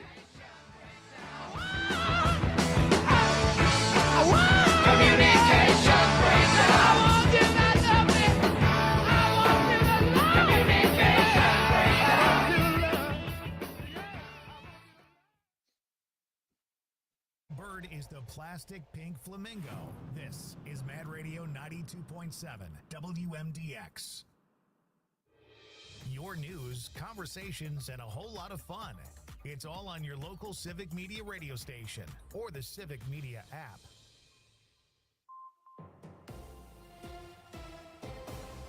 Civic Media News. I'm Terry Bell. Here's what Wisconsin needs to know. As many as 20 people in Wisconsin are sick with salmonella poisoning. That's according to the U.S. Food and Drug Administration. At least 359 cases are confirmed in the United States and Canada. 3 people have died. The outbreak is tied to cantaloupe. Young teachers say they hope a lawsuit to overturn Act 10 collective bargaining restrictions in Wisconsin will lead to better pay and more teachers. Maddie Top is a grad student and teaching assistant at the University of Wisconsin in Madison. We have people who have to live with many roommates or don't have enough money to get groceries. Police and firefighter unions get to collectively bargain in Wisconsin, but not most other public employees. I'm Terry Bell, Civic Media News. Now, here's what you need to know closer to home. For WMDX News, I'm Nate Wuggyhout. A Deerfield man was charged yesterday with disorderly conduct as a hate crime after police say he dropped rocks on people who were taking part in a vigil for Israel last month. Police say that camera footage showed two people sitting on top of a building on State Street when four women say they started to throw rocks at them.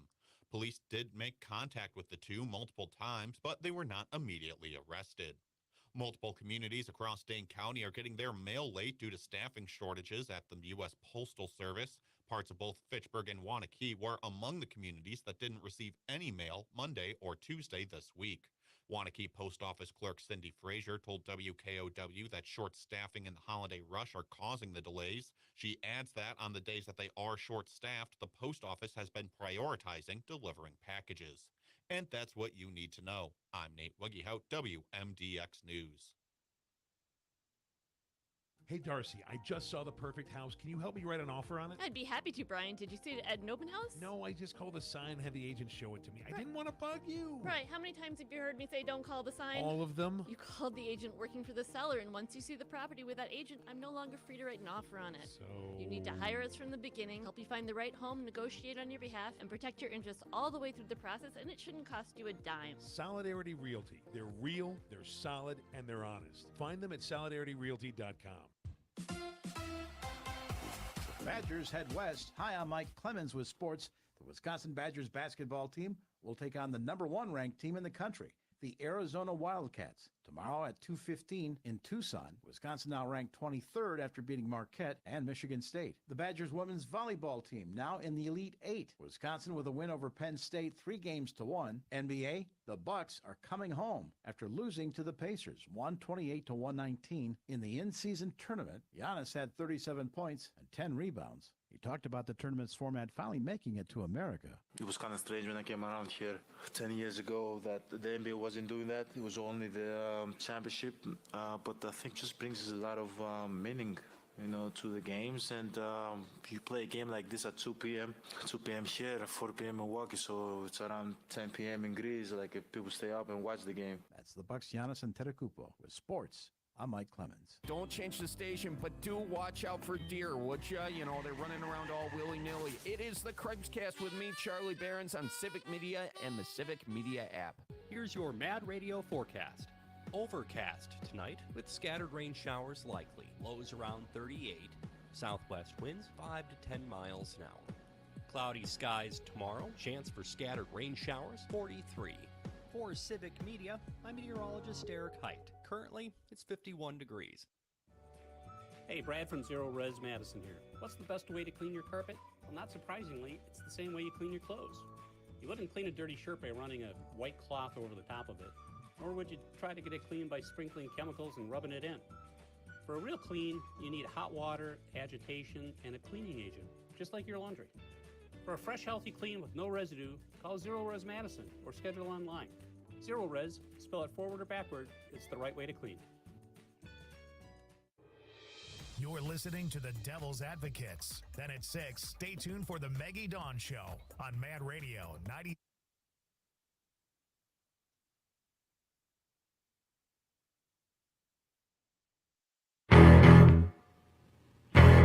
The Devil's Advocates, radio for the 99%.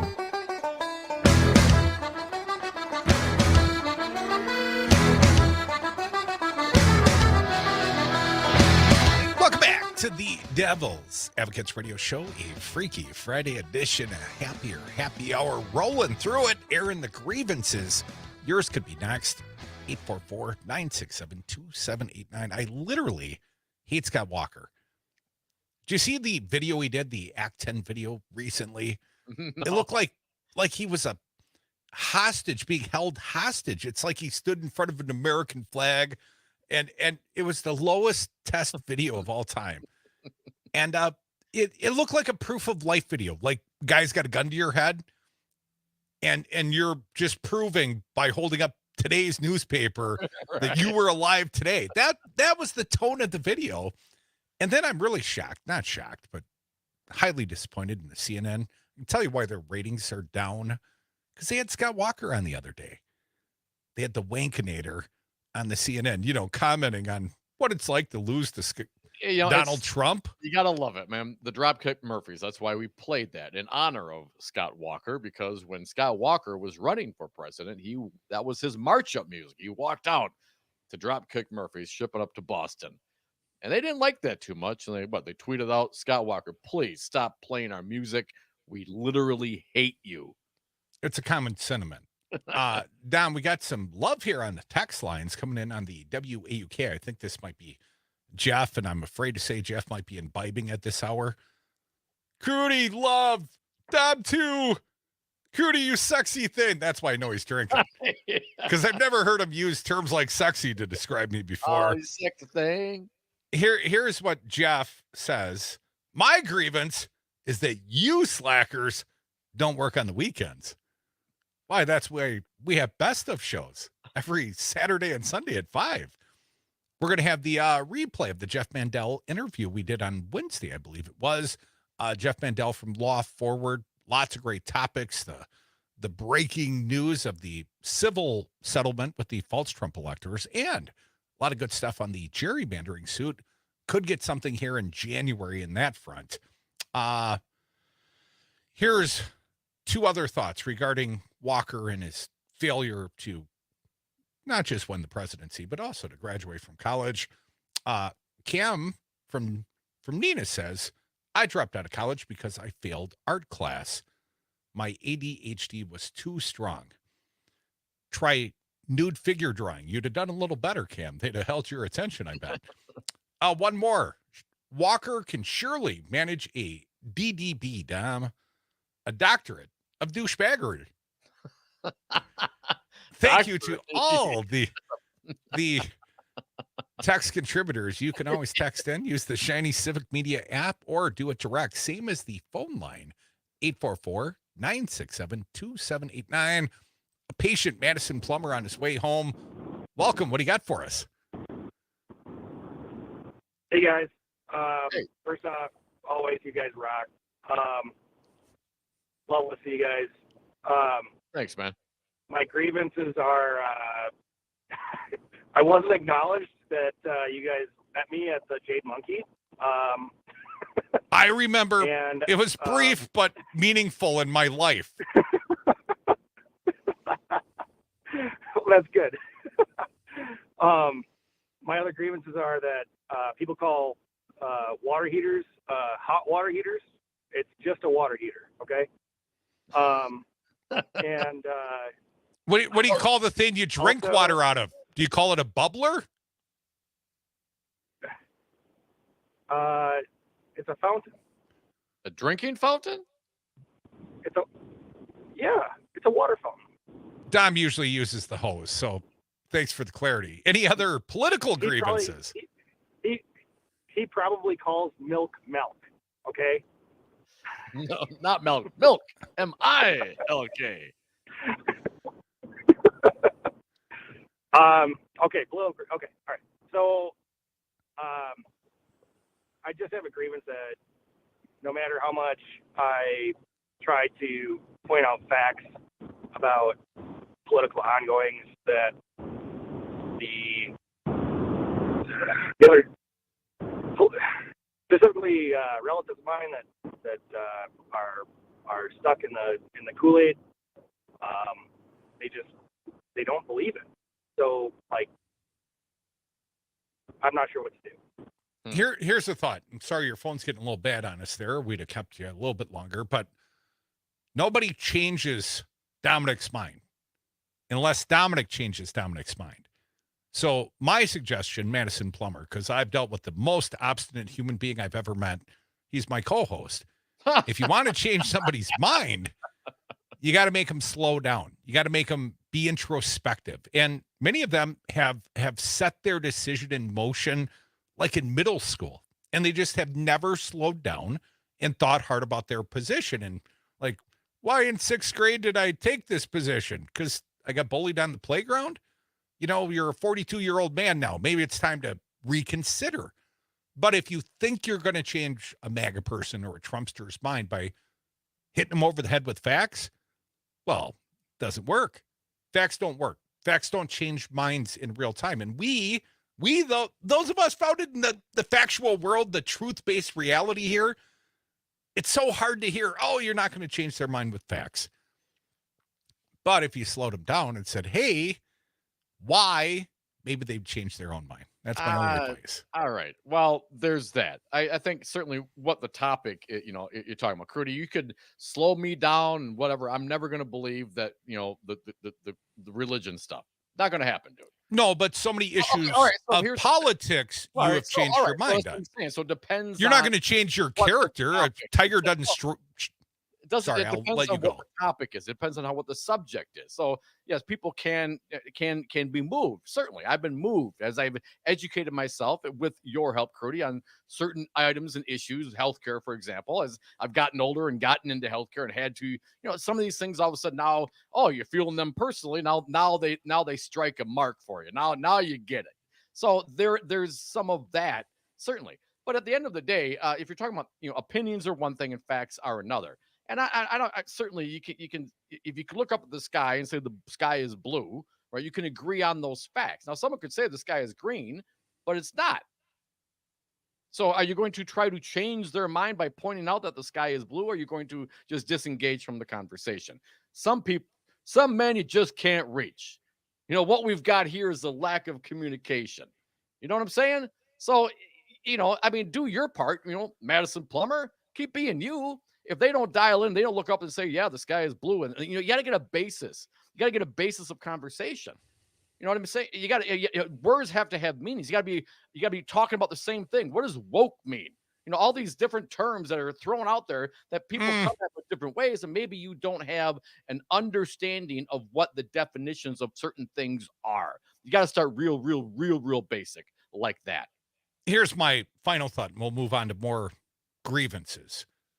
It has been my experience, and I only speak from my own experience, Dom, that many Republicans don't change on a topic until it affects their life, until they've got a gay kid, until they've experienced a neighbor who or whatever.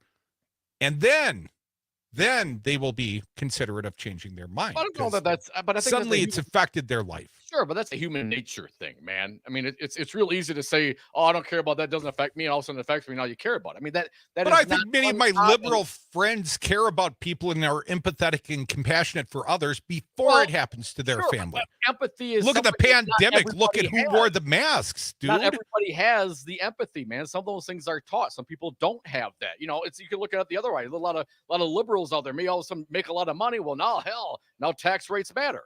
You know what I'm saying? So it depends on where you're coming from, what's your situation. I'm talking about human empathy, things like wearing a mask during a COVID pandemic. And a lot of our conservative friends didn't want to do that unless let's say they had been hospitalized for 30 days because they got COVID. And then suddenly they wanted everyone to wear a mask around them and get your vaccines, etc. But only What does that tell you? But what does that if tell their you? lives were personally touched. Right. Well, it tells me that I got to seek out common experiences where their lives have been touched. Because if it's about finding compassion for a stranger, it doesn't happen. Not amongst our friends over on Team MAGA. Ironically enough, they all claim to be Christians. 844-967-2789. Dick from Madison, you're up. Welcome, Dick. What do you got for us? Hey, Dick. Well, it's not so much a grievance as a observation. Here's the thing with Republicans that I see. Okay, for instance, this nonsense about they don't want anything to do with the European Union and all the rest of it. And I mean, come on. We've seen what happened after World War I when we just became an isolationist country, okay? And they can't see that maybe that might happen again if you do something this stupid as to pull out of NATO. I mean, I don't get it. I never looked at them as stupid, my friends that are on the opposite side of the conversation. But now I do, because you're just being plain ignorant if you think it's a good thing to pull out of NATO, which Trump would do, and all these different things.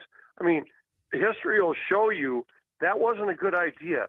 That led to World War II. Well, have you ever started from the framing of, hey, do you ever know anyone to serve in World War II? Oh, yeah, my grandfather, da-da-da-da-da. Instead of starting from the framing of the current, here's what Trump believes, and I think you're stupid because you agree with the man. Because so much of what Trump believes is where they're getting their information. They'll change their frame of reference to whatever Trump tells them is the current flavor of the day. I mean, the man has no moral compass, right? He'll change with the wind, as do their opinions. Whatever Trump says, that becomes normalized. Agreed. I mean, he's, if nothing else, he's proven that he's led so many people astray that normally would have had a mind of their own. I don't know how he's done this. You don't. Dom doesn't. I just don't get it, guys. How did he do this? He hates all the right people, and he tells them what they want to hear, and he gives voice to their grievance. And so many of the grievances here in the United States are financial grievances. And I love Bernie Sanders as a candidate, and much of his platform was talking about the 99% against the 1%. And it was a rigged economy, and it was rigged against us, the working stiffs. And that was very appealing to so many people. And, you know, he didn't ultimately won the nomination of the Democratic Party, but he was damn close. He was well on his way in 2020. But Trump stole some of those very same concepts and said, only I can fix it. It's rigged against you, but only I can fix it because I've been dealing with big business. I'm a builder. I'm a whatever. And he keeps promising that he is the solution. And they keep waiting for the solution. But so far, most of them are not disaffected. But to think you're going to argue facts and logic and somehow come to change their mind with the facts and the logic, I just think it's a waste of effort. 844-967-2789. Pizza Box Mike, you are next. Happy Friday, Mike. What do you got for us? Hey, Michael. Hello, Mike. Michael. Hello, Mike. Oh, hey, man. Hey, there we go. Yeah, all right. Hey, Crute, thanks for, picking off my Bernie scabs and reminding me of how the people got stomped on in a primary. And if you don't think that was rigged, you're still not caught up with Pizza Box Mike here. You know what? I think that the plumber guy, what was it, Don the plumber? Something like that, right? Just Madison Plumber. Just a Madison Plumber. Okay, he doesn't give his Madison name, Plumber. but I suspect I know his name. Yeah, well, let me tell him something. He's worked with enough crap in his life that he can start tossing it back at him like I do on social media. It might not change their mind about, it sure as hell shuts them up when you hurl combination of obscenities and insults at them that they just can't combat. There's no resolve with these people. See, that's what I mean. People are like, wow, you sound like a real finely finished man. Hey, you're very observant. By the way, F you. Pizza Box Mike, keep it FCC compliant on Outside the Pizza Box, playing out right here on WMDX, 7 o'clock. 30 seconds, man. Plug the show. Yeah, man, if you're sick of the same things I am, help me cancel Christmas this year. No, really. Just serving up, hey, truth, justice, and equality with every slice. And if you don't agree with me, you can call in, and then I'll set you straight. How's that for 30 seconds? That was about 28. Perfect. More Devil's Advocates. Still perfect when you call 844-96-PARTY.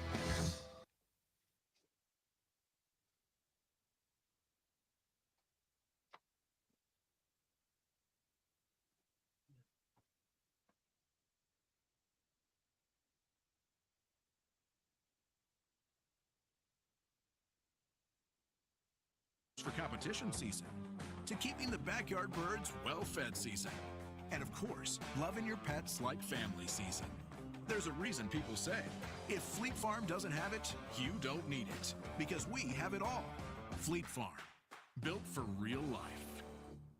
I'm John. I'm Gordy. Join us for the John and Gordy Show, 6 to 8 a.m. weekdays. Right here on WMDX Bad Radio in Madison. Your family won't want to miss the shindig, hullabaloo, and politics. John and Gordy Show, weekday morning, 6 to 8 a.m. right here. Hey, son, how are you feeling? I'm fine, Pops. What's on your mind? I can't explain it. When your kid can't find the language, find the lyrics. Start a conversation at soundedouttogether.org. Brought to you by Ad Council and Pivotal Ventures.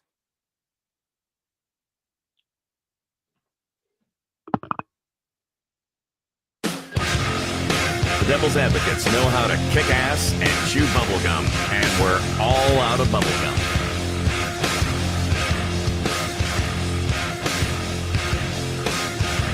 We are back for listening to the Devil's Advocates Radio Show, our last segment of the day. If you got something to say, hit us up right now, toll free on the lines, 844-967-2789. Dom, before we get back there, I've got a grievance on behalf of a Republican rep. He's had a little trouble with a couple of staffers. Apparently he was going to lay them off, and they got a little personal with him, and that's when it caught my attention, Dom, and I'd like to share it with the audience because this one's got me grinning. GOP rep claims viral row was about threat to expose daughter's OnlyFans account. Ooh, do tell more. The subheadline is wild. Here's what it says, Dom. Rep Brandon Williams, Republican from New York, says a former senior aide led a threat to expose his daughter's OnlyFans account in a vindictive retaliation for the aide's firing. Speaking to Politico, that's where I found it originally, Dom, Williams alleged that his former chief of staff, Michael Gordon, and his former legislative director, Ryan Sweeney, attempted to get payback for their dismissals by using his 27-year-old daughter's OnlyFans profile. His claim comes after a video emerged online showing Williams angrily confronting Gordon, saying, "You F with my family, I'll end every relationship you have." Williams also told Politico that Sweeney, who filmed the encounter, said after, "Guess what, bitch? All I have to do is pay $7 to watch your daughter shove a phone up her," and then I'll stop there.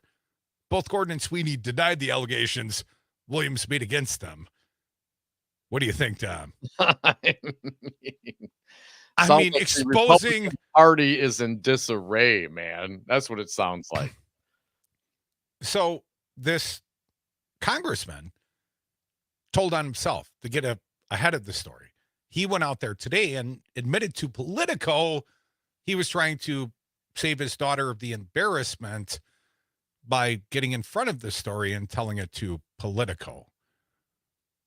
Well, because, of course, the former staffer was the guy who recorded the confrontation, which you can find on Twitter, I guess. I mean, this is it. The embarrassment of your daughter. I mean, you're on OnlyFans, number one. I mean, stop, full stop. And you're 27 years old. You're a full-on adult. You know what I mean? So I'm not clear what the problem is. Number one, well, you're pretty libertarian on all these topics. If you're the dad, maybe he didn't know the daughter had the only. I don't know the circumstance, right? But there's two things. One, she's an adult; she can do what she wants. And if she's on OnlyFans, then she's probably not concerned about her privacy, right? The other side, if you're the disgruntled former employee. What, you think going after him for his daughter's OnlyFans is going to do something for you? She's on OnlyFans. I mean, what are you talking about? Chris Rock, comedian, funny guy, said once upon a time, I believe I'm going to attribute this to Chris Rock, and I paraphrase his comedy here. Dad's got one job, keeping his daughter off the stripper pole. And I would say the more modern version of that, Don, would be to keep her from having an OnlyFans account. You got one job, Dad. You're a U.S. congressman. Really? I mean, she's an adult, but right. Come on, man. Yeah, I mean, they're out of the house. What are you gonna stop paying the phone bill? What are you gonna do to a 27-year-old adult daughter? You're gonna stop that? Good luck, man. 844. You would encourage it. You and Charlie Sheen. 844-967-2789. Doogie from Chi-Town. How you doing, Doogie? Hey, Doogie. Hey, Happy Friday, guys. Thank Good you, to sir. talk to you. Good to hear from you. So I got one grievance, and it's something that you guys actually don't know, but you're about to find out. You've actually redone the show intro not once but twice, and I wanted to do it for you. Oh, man. I am open to a differing show intro as long as it includes Dom's name. Dom was Absolutely, sick of because- being excluded, Doogie. Well, I like the sarcastic version of the original guy, so it's kind of like, I would have gotten away with it too if it wasn't for those meddling devil's advocates. But my voice sounds really crappy over the phone. Broadcasting it sounds just slightly better, maybe. But Well, anyway. you'd have that on Dom then, Doogie. Nice. Thank you. Oh yeah. Appreciate the call. I'm not sure if that was a complimentary call or not, though. He's telling us he could do it better, which implies somehow it's not great. It is great, Doogie. Believe us. 844-967-2789. At least till we get another better version. A super greater version. If that's even. Wisco Paul. Paulie. There is no super greater version than you, buddy. How you doing? Okay, happy Friday, Devils. Hey, by the way, Bernie would have beat. There's hands down, Bernie would have beat Trump. There's no doubt about it. Hey, and today I'm happy for the engineer building down in Madison at the UW campus and the pay raises. They didn't get everything they wanted, but it's a good thing anyway for the Madison area. And I got a quick question here at the end of the day here. Hunter Biden, he's in a pretty big mess right now, and do you think it'll push Joe to quit, and maybe we'll end up with one of my favorites, Gavin Newsom? And I'll leave it with that. Devils, good show today, by the way. Well, thank you. Have a great weekend. We like to think they're all good shows. I don't think that he's going to quit, meaning Joe Biden, because of the legal travails of Hunter Biden. I think it's very ironic that this very same prosecutor was the same guy he had the plea deal with not 3 months ago, right? Now he's a special prosecutor. He gets help from a bunch of Republicans in Congress because it's a sweetheart deal. And suddenly the man's been charged with 9 different charges for effectively not paying his taxes. But then he has subsequently paid those taxes, acknowledged his fault, and it sounds like a slap on the wrist sort of misdemeanor to be at worst case. The Biden lawyer, the son's lawyer, says if his last name wasn't Biden, he wouldn't have been charged in Delaware with the gun crimes. Because who gets charged for owning an unloaded gun for 11 days for lying? Because they use drugs? Have you ever looked on some rappers' Instagram pages? I'm just saying. Rico, you got like 30 seconds, man. Hey, Rico. Yeah, I just want to take off on Dom's Kool-Aid and Luke thing earlier. What we have here is a failure to communicate. And, that Kool-Aid I talked about before, I'm telling you guys, man, that's a hell of a drug. That's hard to beat, man. I thought cocaine was a hell of a drug. A hell of a drug. Thank you to all our fine guests today. They included Alan Robinson, sponsored with Herbal Aspects, and Democratic Party of Wisconsin Chair Ben Wikler. Have a great weekend, everyone. Go Badgers. They're going to take out Arizona tomorrow at 2:15. Listen on the Civic Media stations. And Maggie Dawn next, outside the Pizza Box right here in Madison, Friday night starting at 7 with Pizza Box Mike. Keep it locked, Civic Media.